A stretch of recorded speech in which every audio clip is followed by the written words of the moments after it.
I don't know if you saw the news last month, but one of the world's top cancer centers, the Harvard affiliated Dana Farber Cancer Institute in Boston, retracted six research papers and issued corrections to 31 more after a blogger showed that they had been falsifying their data.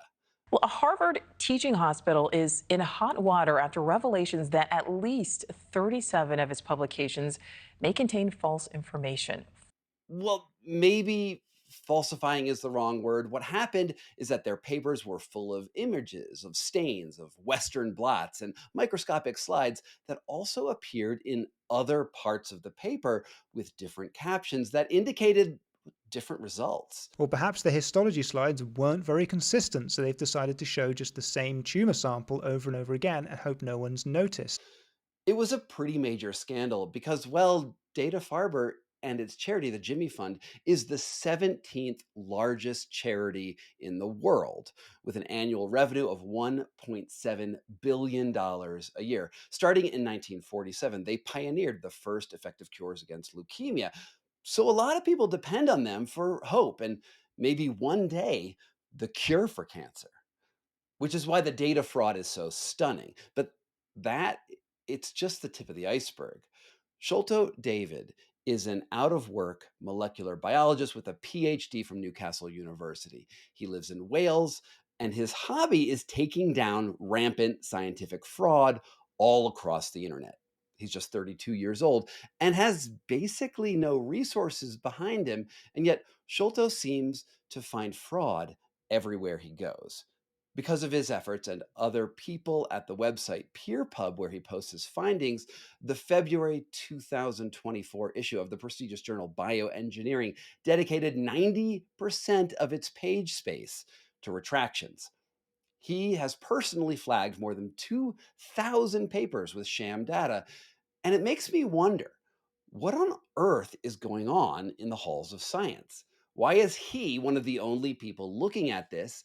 And what does this all mean for the credibility that we have in scientific discovery? Anyway, I knew I had to have him on the show, and I wanted to point you to his YouTube channel and blog where he posts his results. And I've got links down in the show notes. It also appears in the pinned comment if you're watching this on YouTube. So go hit those links and then meet us back here. We'll wait.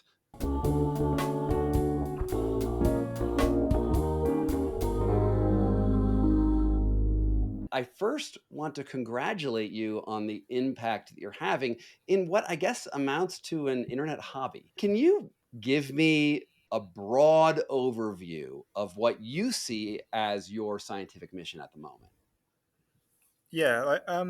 A broad overview. I guess I'm interested in image errors. I'm interested in reading scientific papers carefully in my own way and critically, and I have been for a few years.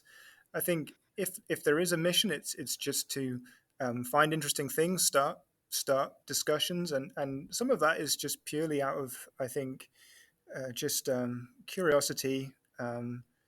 And a desire to interact and communicate with other scientists, and these are people I normally wouldn't get to talk to, and usually they don't reply to me anyway, but it's certainly a way to interact with research, for someone like me who's not otherwise really a successful researcher. And what are the stakes here? Like, how did you get into this and why are you actually doing this other than maybe the social side of this? It feels like I there's a don't. I mission.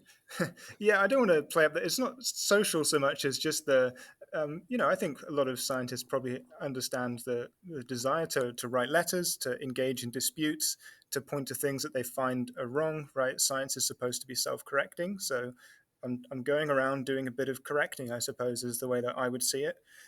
It's the mission is it's I don't see it necessarily as likely to have a large impact myself. People really excited about this, I suppose. Um, for me, I just enjoy writing, and I used to write letters to the editor, but these weren't often published, or it would be quite a long process. So now I write blogs and I write for PubPeer. Um, yeah, I guess that's it. Just a general interest and a motivation. And of course, I'd like to see mistakes corrected. That's always good. I like to see mistakes, and I like to identify, more serious things like things that I would consider to be fraud. That's really interesting to identify it. And I think about the animals and the people involved in this research. It does seem important, but I don't want to paint that as like my heroic motivation. I think there's something a little bit more, mm, I don't know, a little more, what's the word? People can understand, right? Just an interest in finding mistakes in other people's work, right? Everyone, everyone likes that, right? Surely, I hope everyone does. I think most people at least understand why that would be enjoyable to a certain type of personality, right? Sure. I mean, as an investigative journalist, I sort of get that. Like, I'm poking holes in people's statements sort of Hmm. professionally for my whole career. But at the same time, like, I think you're underselling the important role that you actually have here. I mean, someone like Dana Farber, who Yeah. you really, really went in deep on, and you've also looked at, there's a series of Pakistani researchers that you looked at, a few months ago as well. Um, these people are posting scientific research that is supposed to ostensibly heal people at some point, right? This research is supposed to build up a case, build up actual therapeutics that help. And then what you are finding in your research is, reused and essentially fake data. And that does matter. Like, I know that you're trying to underplay it, but it does. Like, at least for me, it matters that these institutions are putting something out there that may not be real. Yeah, no, I don't dispute that it matters, and I think it is something that people probably should be concerned about, right? It's not the behavior you expect when you donate money to scientists or towards research. I think people have an expectation that scientists would take a lot of care, and some of the stuff that I found is more careless than it is definitely fraud, and some of it is obviously fraud. And it's also just worth mentioning, and I keep trying to mention, is that a lot of the stuff that was in the blog and the problems I sent to Dana Farber were found by other people, anonymous accounts. And then I've gone Mm, back again recently to look at the images myself more carefully and found a lot more stuff. So this particular project on Dana Farber is a combination of other people's work and my own. mhm. And I'm one of the most prolific, I think, at the moment, at least, people who comment on image problems. But I'm certainly not the most prolific. There are other people who are far more productive than me. Smut Clyde, Elizabeth Bick, Cheshire on Twitter, and I kind of can't name because then I'd be missing people out. There's a few, but there's a lot of people involved in this, interested in this. Um, yeah, it matters. I hope people care about it. At the same time, I kind of would do it to all and any institutions, right? Like, Mhm. it's interesting and it's Dana Farber, but I'm also quite, all papers matter, I suppose, to me for my own interests. Well, like you said, I also look at Pakistani researchers or Chinese researchers. There's a lot of different things that I'm interested in looking at. How much would you say is this just sloppiness, like, sort of like errors that are maybe not completely honest, but are not the worst things in the world? How much of that is outright fraud, would you say, that you're coming across? Yeah, that's really hard to know, isn't it? And there's papers which are in the Dana Farber kind of collection. In the first 50 or so I sent them, they said they would retract six. And those retractions haven't all appeared yet, but that was their intention. And I suppose, 6 out of 50 probably points to roughly the level of really serious stuff. And then there's 31 or so corrections. And then the 16 or 17 other ones were with different institutions. And there was one they said they disagreed with me on. And that seems about fair. Maybe in the stuff that I flag, um, you know, 6 to 30, serious to less concerning.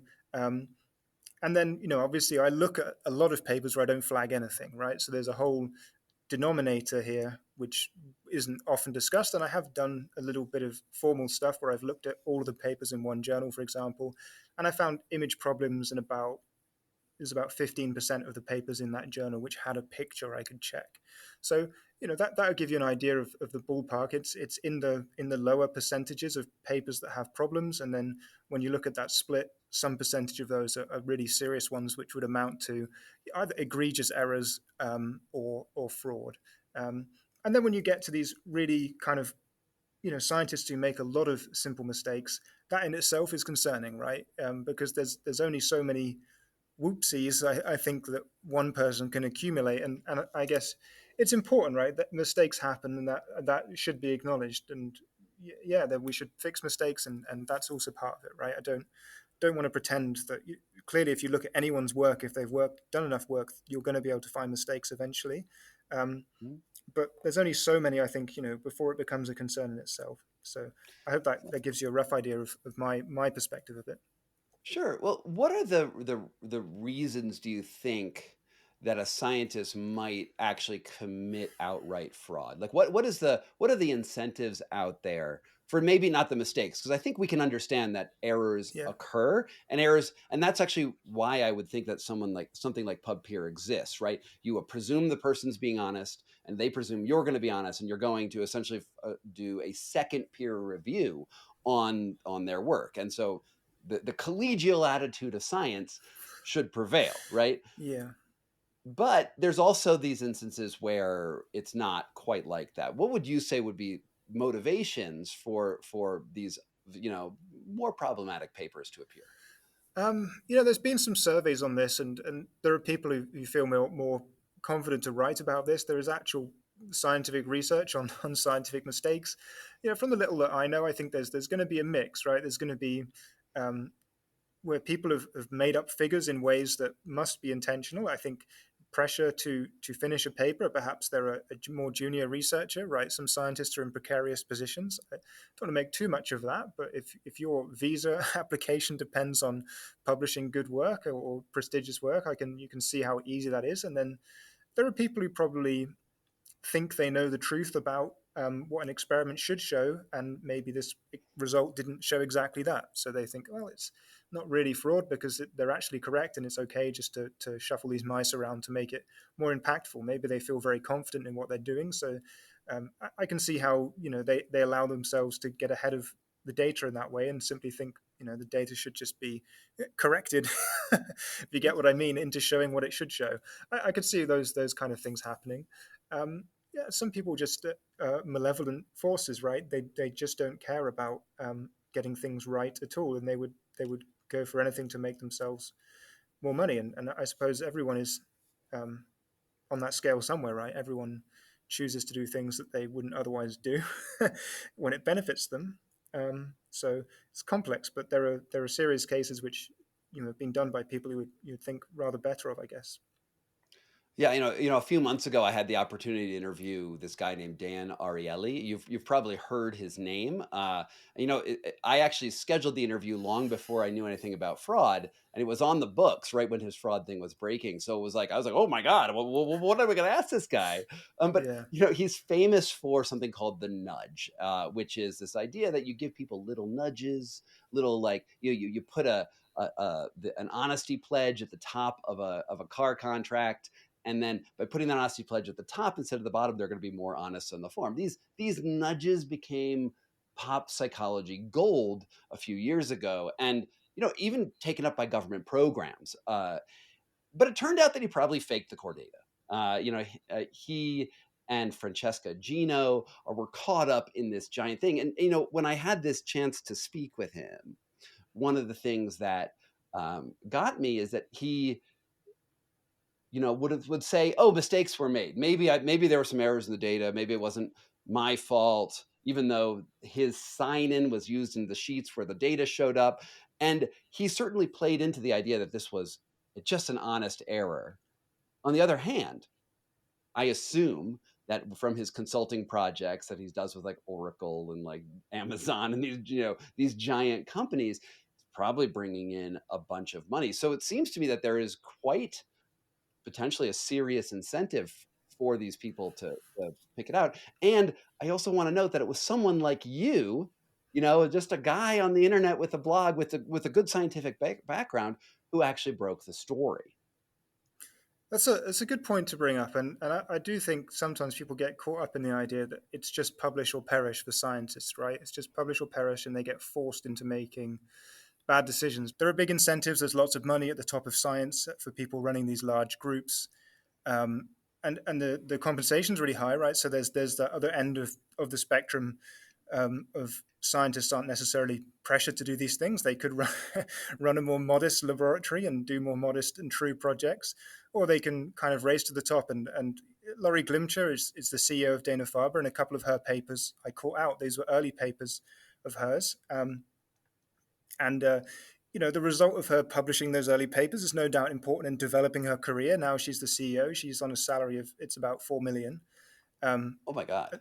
it's those documents are open, by the way. I'll send you a link because it's a non-profit. They publish the salaries of the to leaders. So, that it's hard to see her as a case of simply publish or perish, right? And all of her colleagues, a lot of her colleagues at least, are on very large salaries, 500,000 a year. Um, so it is important to look at not just the kind of negative or incentives, but also that there are these, there's big prizes at the top that tempt people.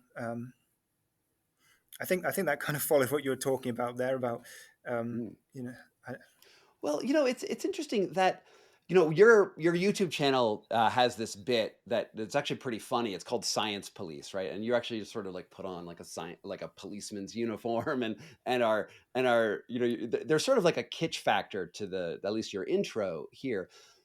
But I think what thing that's really important to point out is that you're sort of playing in the internet osphere, right? You're playing at the level of YouTube, up against these really giant respected institutions with like billions, literally billions of dollars, and you're playing a vital role. And it's in the same way that a Wikipedia editor plays a vital role, or a Reddit moderator plays a vital role in keeping information flowing. But I think I'd like to, just point out that you're doing this interview with me right now from a phase one clinical trial research organization, where you are currently on a phase one trial, not as a principal investigator, as somebody with a PhD. So is that like a call for like a mealtime or a pill or yeah, something like yeah, that? yeah, Right. So this is the point. You are here at the bottom of the food chain, not as even a PI, not as someone who's getting paid, but you're probably getting paid what, a few $1,000s to test a drug that may have been based on fake data. Like, do you see an irony here?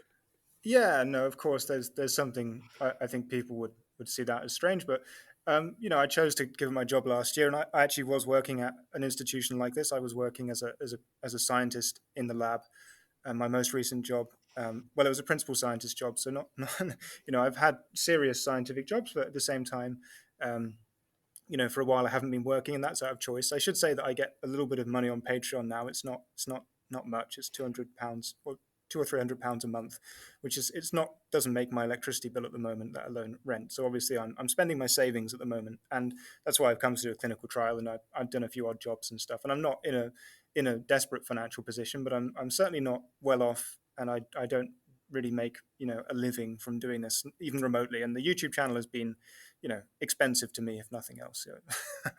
I don't.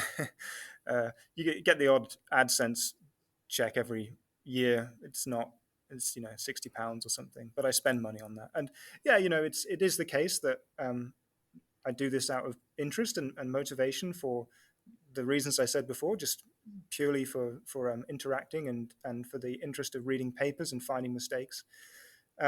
Maybe it has to be that way, right? It does concern me that people want to suggest more funding for science sleuths, and maybe that's good. That's on them. But for me personally, I don't know if I'd want this to be a job, and I don't know if it would suit me well if it was.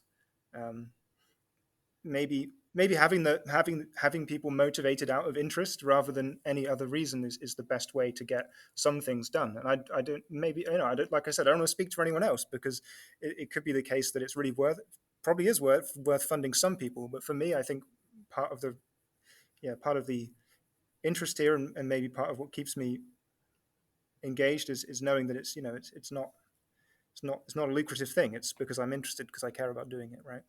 That's interesting. It sounds like you really have the idealistic notion of the early internet, like embedded in your soul, which is actually very admirable, because the internet, when it sort of first showed up, really was a volunteer organization. It really was about people coming together, sharing just hyperlinks back in the early 90s. And and still the internet, most of the reliable stuff on the internet is done as on a volunteer basis. And yet there is this irony, right? There is this irony that you are holding truth to power. You're another person out there holding truth to power. And the fact that like literally billion-dollar organizations have to respond to somebody who makes a living who's basically out of work and selling their blood on a clinical trial. I mean, the irony here is like just reveling in the irony here, because I've actually been in somewhat the same position as you. When I began my career as an investigative journalist, my first story was being in a CRO. That's a contract research organization, right? Where I tested the erectile dysfunction drug Levitra, where they gave me the maximum dose of Levitra to see if a human could tolerate it. I did. And there was also the placebo, and I knew when I was on the placebo and when I wasn't, because there's a dowsing rod involved in this particular thing. But it also turned out that those CROs, I did actually write about this for a local newspaper, and I did make a little bit of money, a few $1,000s on the trial and my work. But these drugs, like Levitra, like whatever you're testing right now, what drug are you testing right now? Can you describe it? You don't need to give a brand I name don't or know. anything. I don't know. Do you even know what it does? I know what it's roughly for. I don't know. I haven't checked the conditions of this particular CRO, so I'm going to say, I won't say, but I haven't really researched it very carefully, and I'd rather not. I'd rather not look too carefully because I don't want to upset myself.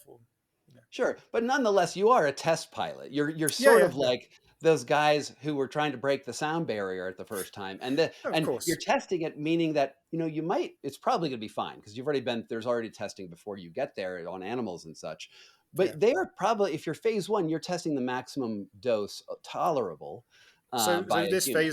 I'm one of the phase one groups, so it will be one of the first people to have it. And I think, as far as I understand, it will be a typical phase one trial. They'll have several groups perhaps and increase the dose as you go. And I don't know exactly which group I'm in. I haven't looked it up. But yes, it is a very early stage, and this will be some of the first testing that happens on healthy volunteers, right, before they Right. test it with people who may have the condition.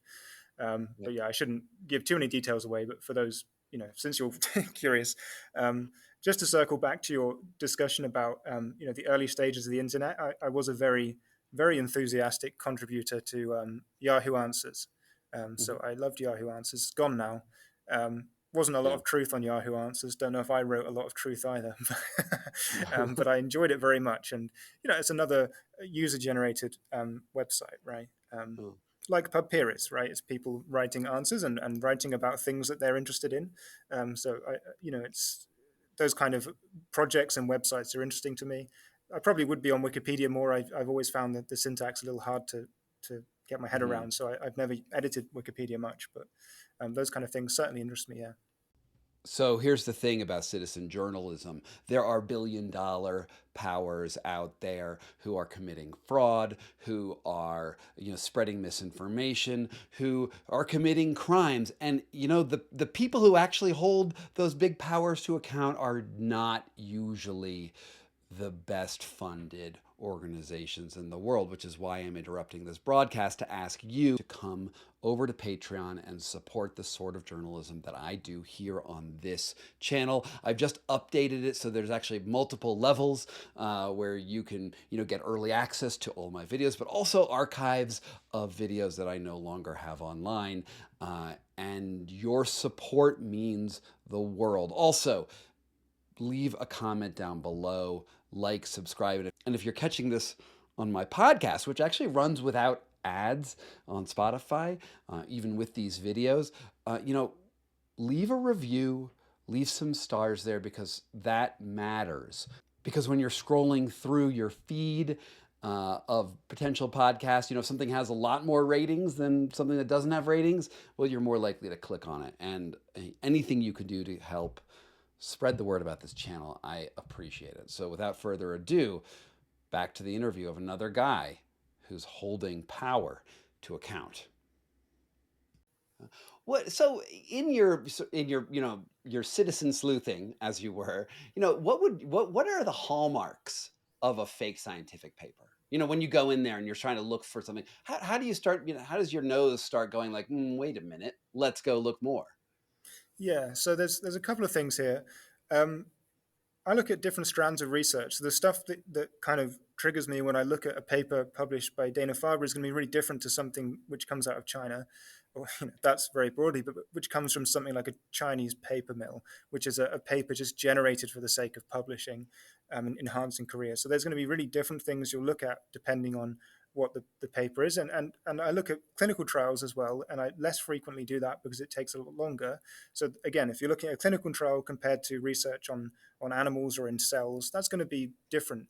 I look at the images mostly, and I also have access to some software which is called Image Twin. It's very powerful software for detecting duplicated images or duplicated parts of images. But I've been doing this for much longer than I've had Image Twin. So maybe the first 1,000 or so comments I wrote mostly about images were without Image Twin. And then I've been using Image Twin for the last maybe 8 months or something. And I've written another 1,000 or so comments since then. The things I'm going to be looking at are just the images a lot. Just look very carefully at the pictures and see if there are any similar areas or overlapping areas.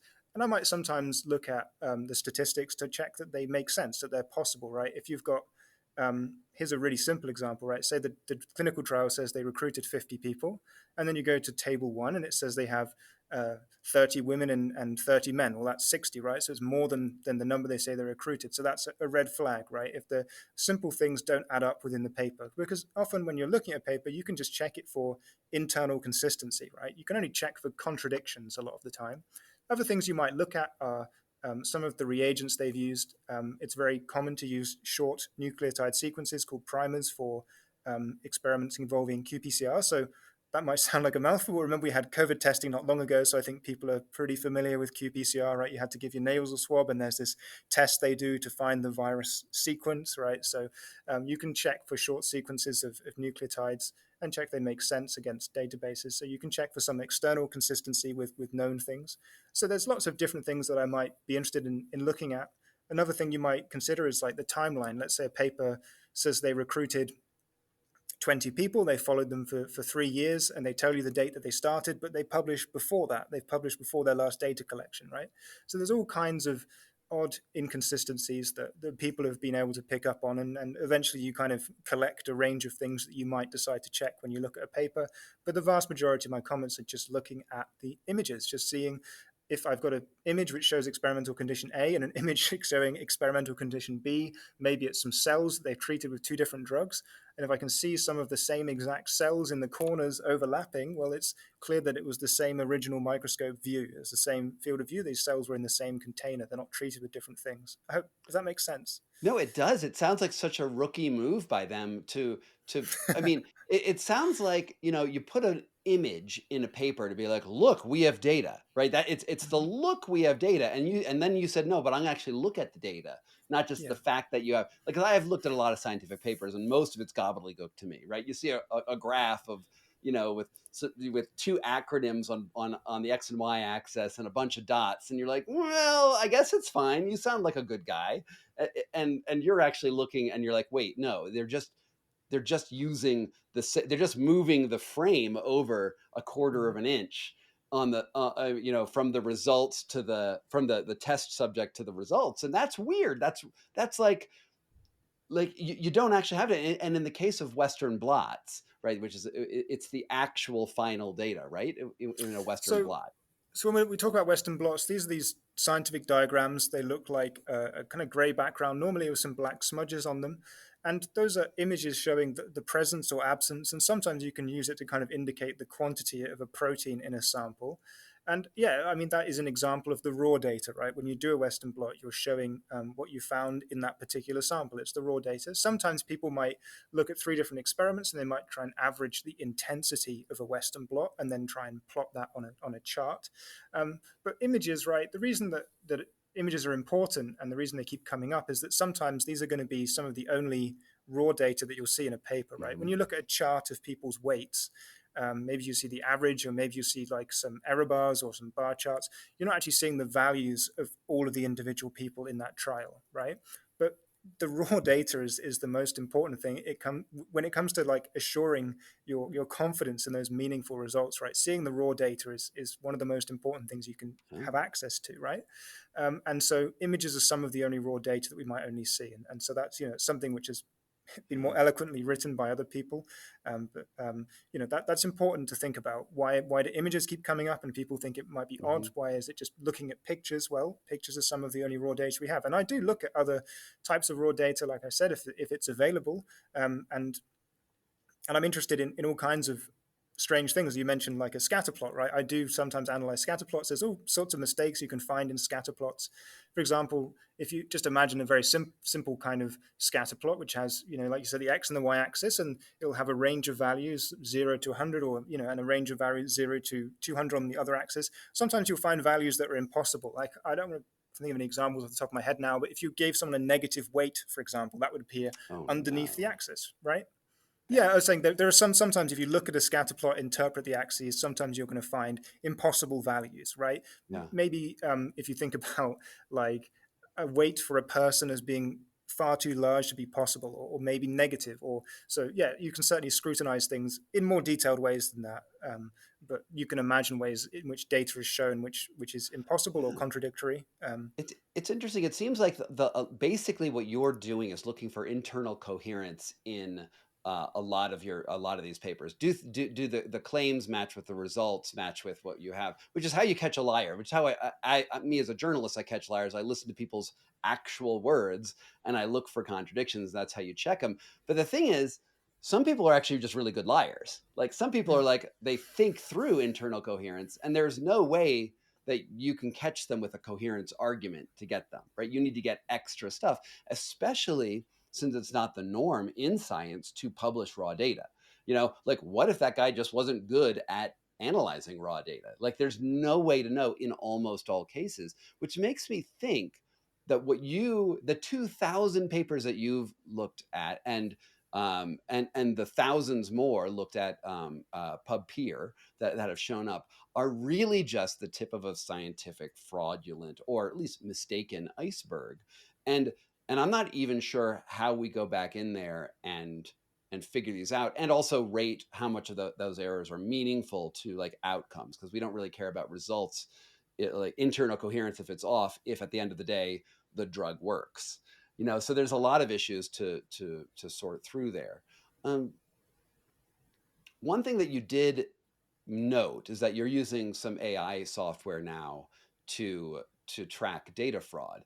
Um, and could you explain to me like what it is that you're doing to do this? And my follow-up question is, if there are these bad actors out there and you have the tools for AI, that does seem like there's an arms race between the two. Like somebody could use AI to perpetuate fraud as well.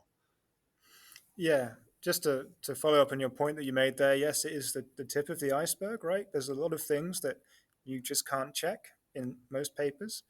And so, if someone didn't make a coherence error, as you described it, which is a good way to think about it, then it's very easy to make up data. It's very easy to fudge things, in some cases in ways that will not be found. I suppose we're usually blessed by, I think, at least in my opinion, liars might tend to be a bit more lazy. If they were Mm. motivated to do things correctly, they would probably just do research.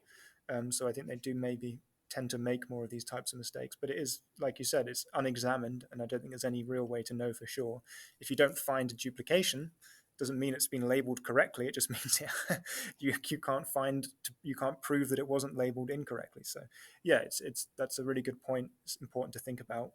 The software that I use, like I said, it's called Image Twin. It scans papers for images that look similar within that paper, and Image Twin also has a really good functionality to scan for papers um, elsewhere. So it has a library of previously published papers, open access papers, and it looks for Oh. those scientific images in those papers as well, which is really powerful for the kind of commercial type of fraud that we might expect to see. I keep mentioning China, but it is a problem that seems to originate in China. Paper mills, particularly for example, I'm very familiar with long non-coding RNA type papers, which is a field of biology research which has become really corrupt, with papers which have just been manufactured by recycling images tens, maybe hundreds of Mm-hmm. times with rotations, or kind of just. So Image Twin has this ability to look at previous papers and look within a paper. It's very powerful software for that. And is there an arms race potential for this? Yeah, of course. We're going to see generative AI making up figures now.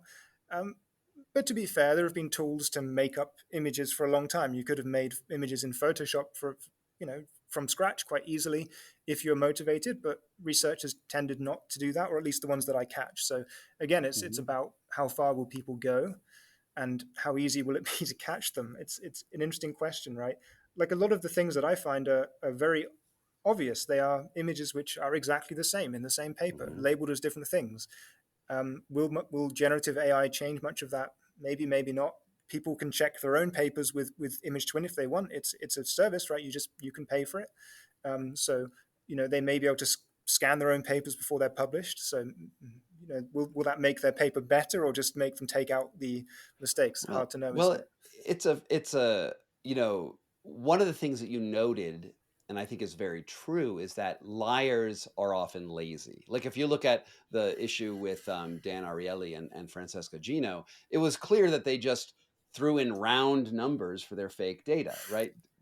uh, and and that was pretty easy to check. When you put in a stat plot, it looked like these were, instead of a mountain, it was a plateau, and it was obvious this was faked.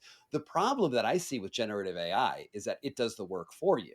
It's like, you can type into essentially the equivalent of ChatGPT for scientific fraud, and you can be like, give me realistic images of positive results for a Western blot. Boom, and it can create a unique image with low effort. And it's that combination which to me is really, really scary, because it's going to be very easy to mass produce fraudulent data if you were a bad actor.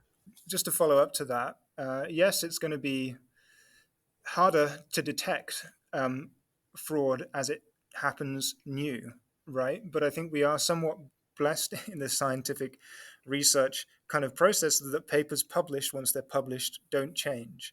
So Mm, papers submitted today with generative AI, which is happening today, are going to be possibly quite hard to detect, but maybe 5 or 10 years down the line, we'll be able to roll back to a version of GPT and type in what kind of prompt they may have used and see what images it produced. And there'll be other ways, right? I'm sure there's smarter people than me looking up how to detect generated images. So because scientific papers are frozen in time, I'm somewhat optimistic there's going to be a fairly good detection rate on papers produced with generative AI in the near future. And I don't, it will be an arms race, but because of the kind of way that publishing works and papers being frozen, detection is going to stay hard at the point of publishing, but leave it 5 or 10 years, it'll get easier. And that's what's happening now with new kind of AI for detecting older, image problems in older papers, and new statistical ideas and techniques which have been applied to older papers that perhaps weren't done at the time. So I think there'll be a good opportunity to catch up, and we have, you know, leisure of time, I suppose, when it comes to detecting fraud, because those papers don't go anywhere. yeah. And I guess the nature of an arms race is that they get armed better, but you get armed better with the tools to do it, which I do think indicates, though, that people like you um, provide a necessary service in the world. And I still think that you guys are underfunded. Like, I know that you may do this out of the goodness of your heart, but I do think that there should be an institutional mechanism in other arenas. There's this idea of an ombudsman, like a person in an institution who's there to check the facts and check reality. And it seems like ombudsmen are generally gone in the world. A lot of the official ombudsman's positions are gone, but that is the main check, because when somebody comes to you with a peer review as a scientist, and a journal reaches out and says, "Hey, will you check this paper that was just submitted?" I would think that very few of those peer reviewers automatically go to check for fraud. I would think that a lot of those peer reviewers assume the honesty of the paper that comes in, and then will vet it based on different criteria. Whereas you're coming in and you're saying, but scientific fraud's a huge issue, man. Like, maybe it's out there, and then you find it after these had already escaped through the peer review issue. It seems like a necessary component of what the scientific method should have. Yeah, I think you've grasped something important there, that peer reviewers aren't necessarily looking for um, simple mistakes like the ones I find, or more complex types of fraud. They, probably, as you imagine, I don't peer review a lot of papers. I don't know if I've ever peer reviewed one. I've been asked a few times. Um, they're looking at different things. They're looking at methods or results in a way that they don't expect to find these things. And when you don't look for something, you don't really find it. It really Mhm. reminds me of that. There's that famous psychology experiment, which is actually quite informative, where you ask people to watch someone throw back, a group of people throw a ball back and forth between them on a screen, and then you tell someone to count how many times the ball is thrown, and the gorilla walks on the screen. And if you're focused on the counting, you don't see the gorilla. I don't know if you've ever Mhm. seen that experiment. Mhm. It Mhm. fooled me. I didn't see the gorilla, right? And so I think that's the kind of issue which is happening when it comes to peer review, and people sometimes seem a bit astonished that, oh, how did this get through peer review? Well, it's not obvious until you're looking. Um, Mhm. to come back to the idea of funding or doing something out of the goodness of my heart, I just find it a bit difficult to think and talk about, because there's some element of this in for me at least, which is maybe not really out of the goodness of my heart, right? I just do it because I like ensnaring other people in problematic discussions. Like, I don't know, like I just don't see it like myself as being necessarily um, positive in a lot of ways, and I'm just finding it hard to square that, because a lot of people have, oh, you're great, you're doing this great thing. Well, to be honest, there's a different angle to this, which I experience, which is I don't like the I don't like the positive talk here. There's some, so, honestly, I do enjoy the drama and dragging people into addressing things that they don't want to talk about.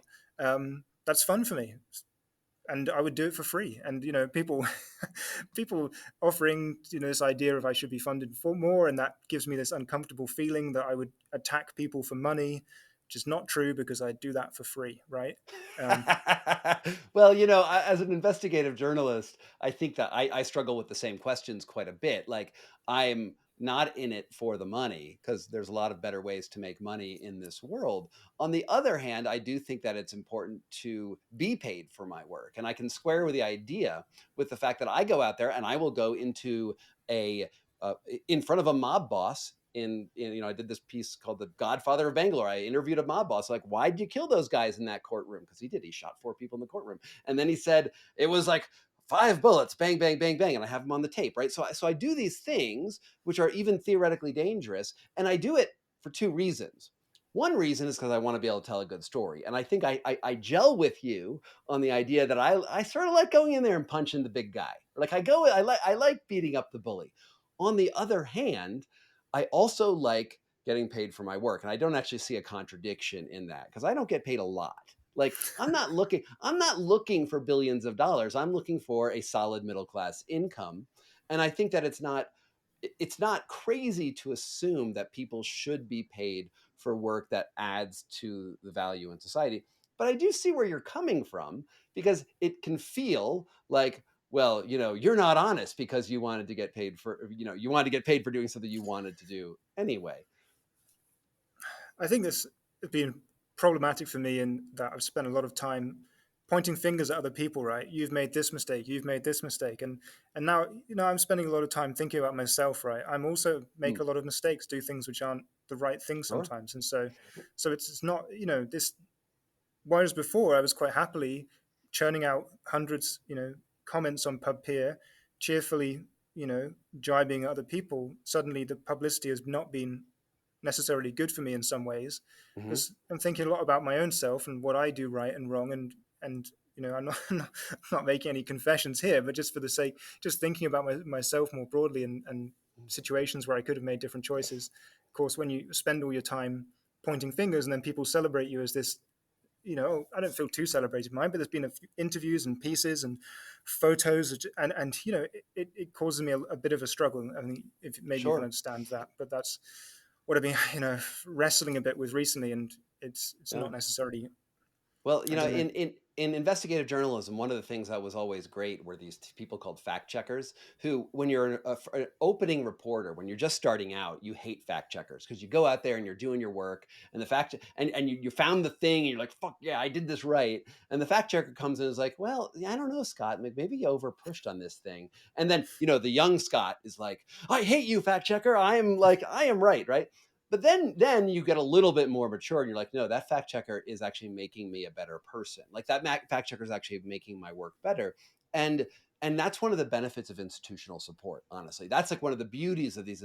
You create a professional scheme where we all make errors. Like, I changed the name of my Substack from like I think it was called like The Truth or something like that, to like Magnetic North, being like, I get things pretty right, like sort of like north is there, but I'm sort of at magnetic north. And I think it's okay to admit that you can make errors, because we all capable of that. On the other hand, at least you're trying.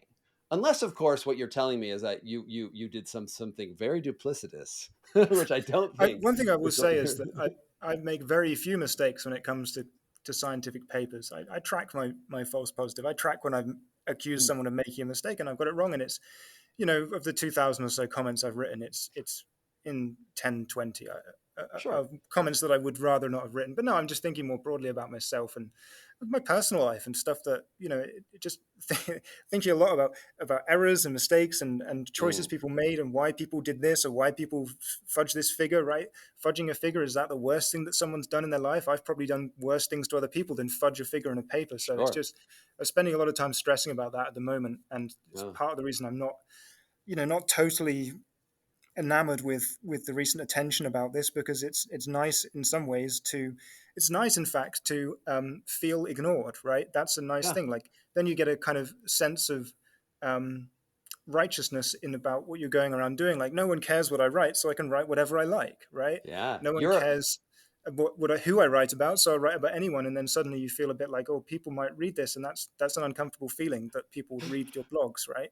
it's like someone just went through your Reddit history and figured out what your real name was. Yeah, right. Yeah, Yeah. I hear Well, I don't you. know. I don't ramble on about this too much. I'm No, dragging the that's fine. conversation away from the Let relevance. let me ask you one sort of final question, and it's I want to flip this whole conversation on its head.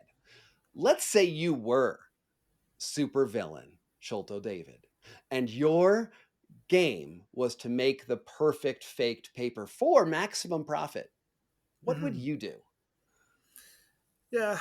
I mean, writing papers in itself doesn't make scientists money, so they need to make results which they can sell, right? And so I suppose you would want to maybe do a study, and then just, I think this is something Gino Franco's done it. And maybe if you've done a study maybe on some people or some animals, and you've collected a lot of data, and you've got two groups, and the groups, you want to show difference between those groups, you probably do the whole study, collect all the data with your collaborators. It may not be very feasible to do that on a clinical trial in the West, at least, because these are going to be quite tightly regulated, but on maybe an animal study or something, or a psychology study, and then swap people between the groups. Just reassign which group they're in. So that's how I think is the least detectable way to make fraud. And if you wanted to make money, it would need to be, um, a finding that people would relish to discover. Something something very relevant, something maybe to do with feminism, some kind of hot button issue, something unexpected. There are psychology researchers who are genius at making up these titles. You think they probably do the title first and then write the paper after, come up with a good title for a paper and then do the study to afford it, right?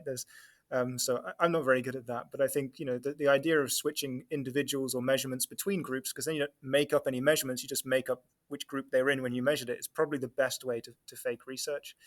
And then when it comes to images, I don't think it's too hard to avoid not duplicating images. Um, you just need to check very carefully against the raw data. And if you wanted to make stuff up, it's pretty easy to do. Just mislabel your images, but don't also duplicate them. Um, yeah, I guess that's my rough answer. Okay, It's well, a good question. It's a good question. Did you ask Dan? no, I didn't ask Dan, but I should. I may send him an email now and just get the most hideous response for it. It's funny, after I did that interview, he wrote me an email because he was very upset by my truncated analysis of the thing, and he was like, "Scott, I think you did a terrible job. I want you to convene a group of academics and journalists together to rate whether or not your work was fair to me." And I was like, "I'm not gonna. What are you talking about?" And then when I heard that, I was like, okay. I mean, they're like, because when I'm talking to someone, I give people the benefit of the doubt. Like, I'm like, okay, I'm going to listen to you, and I'm not going to just like think you're an asshole to begin with. And he sort of had me on the edge that whole time. But when his follow up emails, I was like, oh, come on. uh, That's funny. Yeah, I know. I really enjoy conflict with academics. They have quite an interesting attitude sometimes on PubPeer, right? This is something I really like when people respond and their kind of perspective. And some of these people are people who are not used to being challenged at all, right? Especially not on the internet. So they don't appreciate the language. They don't appreciate the way it's done. They've got all these, so this is something I do enjoy very much. And, it always frustrates me when people choose not to respond. But there you go.